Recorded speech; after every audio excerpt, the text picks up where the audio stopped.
just back from an incredible adventure climbing Mount Batur in the heart of Bali. This active volcano offers a sunrise trek like no other, and I'm here to share all the juicy details to help you plan your own epic ascent.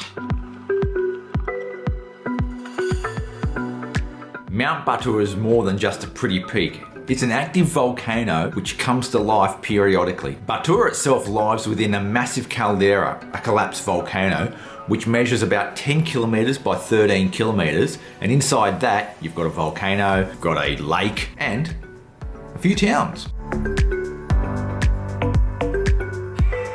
Mount Batur is in the north of Bali near Kintamani. It's about an hour and a half drive north of Ubud, about 2.5 hours from Seminyak.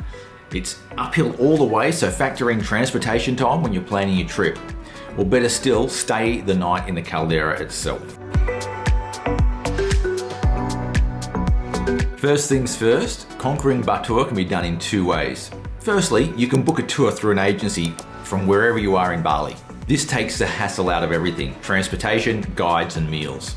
Expect to pay around 500,000, but you do need to bargain hard with whoever you're buying the package from because the prices are highly negotiable. The other option is to go it alone and rent your own scooter or car and arrive there on your own. In this case, you're going to need to find your own accommodation if you choose to stay the night before, find your own guide if you choose to have a guide, and if you're not choosing to have a guide, you're going to need to know how to get up the volcano and be responsible for anything that goes wrong. This is obviously a cheaper option, but it's going to need a lot more planning and a lot more time on your behalf. And if you're starved for time, do not choose this option. But if you have an independent spirit, can read a map and have a little bit more time, you really should go for it independently. Just note, there is no government mandated entry fee to climb Mount Batur. Now the main event, the trek.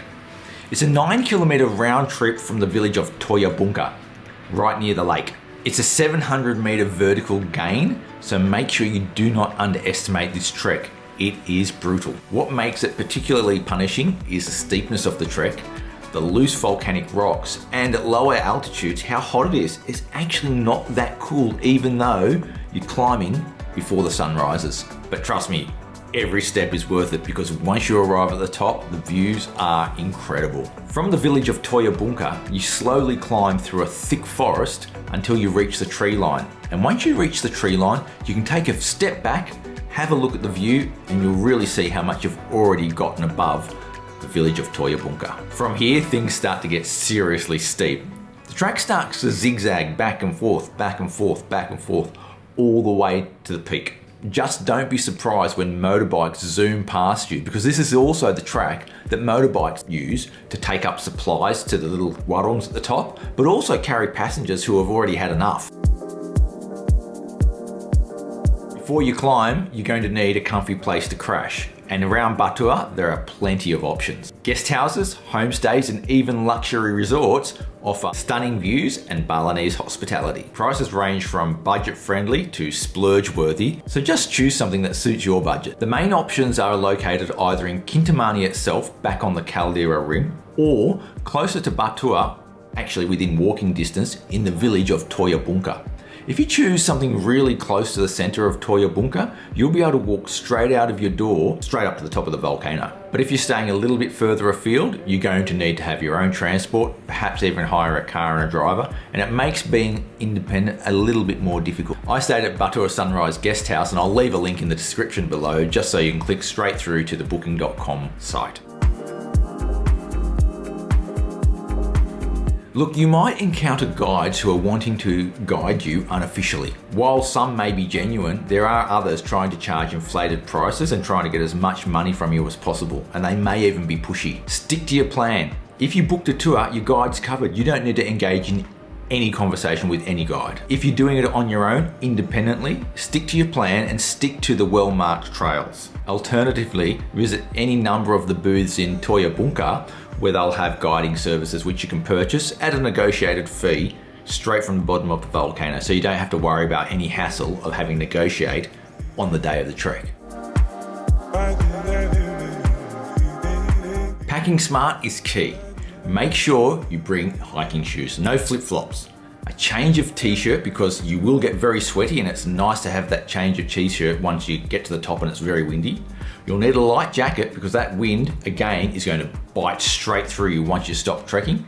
And also, make sure you bring a headlamp. It's absolutely essential, and some guides may not be able to provide them, especially if you had to negotiate with one on the spot. Trekking poles can be useful, but you'll see hardly any other people using them. And I think mainly for the descent that it's useful, but really, you don't need them. Don't forget to bring plenty of water and snacks. I brought a litre and that was just enough. Just remember, it can be incredibly windy at the top of Mount Batur, so don't trek in shorts and t-shirt. I've seen it a couple of times now where people arrive at the top in shorts and t-shirt and they feel great when they're going up, but as soon as you stop and you get to that really windy peak, it becomes unbearable how cold it is. Do not do it in shorts and t-shirt unless you have a jacket to put on once you get to the top. I see a lot of people asking whether it's okay to climb Mount Batur in the wet season. And the answer is, it's okay to climb Mount Batur any time of year. Now, it's fair to say your chances of getting rain are higher in the wet season, and your chances of not getting a great sunrise are also higher in the wet season. But it doesn't mean you can't do it. So don't worry about it. The seasons shouldn't impact your decision on whether you are climbing Mount Batur. There is no age limit to climb Mount Batur. I've seen people as young as 7 or 10 years old, lots of kids up there, but also older people in their 60s climbing it. And you need to climb at a pace which is in accordance with your own fitness level. So you might be a fit and healthy 25-year-old, but if you're struggling, you need to slow down. And the same goes if you're younger or older, just take it easy. With that said, if you're in your 70s, just make sure you arrive a little bit earlier because you don't want to be forced to climb really fast with another group if you're really not up to it. What I would suggest, if you're fearful of your own fitness level, try and get a private guide who will take you up very slowly. And as always, the last resort is getting a motorbike. It can take you almost all the way to the top, and it saves an awful lot of climbing. Climbing Mount Batur is an experience you'll never forget. The physical challenge, the stunning scenery, and the magical sunrise are absolutely unmissable when you come to Bali. So get planning, pack your bags, and start preparing to conquer this iconic Balinese volcano. Thanks for watching. Make sure you hit that subscribe button to keep up to date with all things Sanur and the rest of Bali.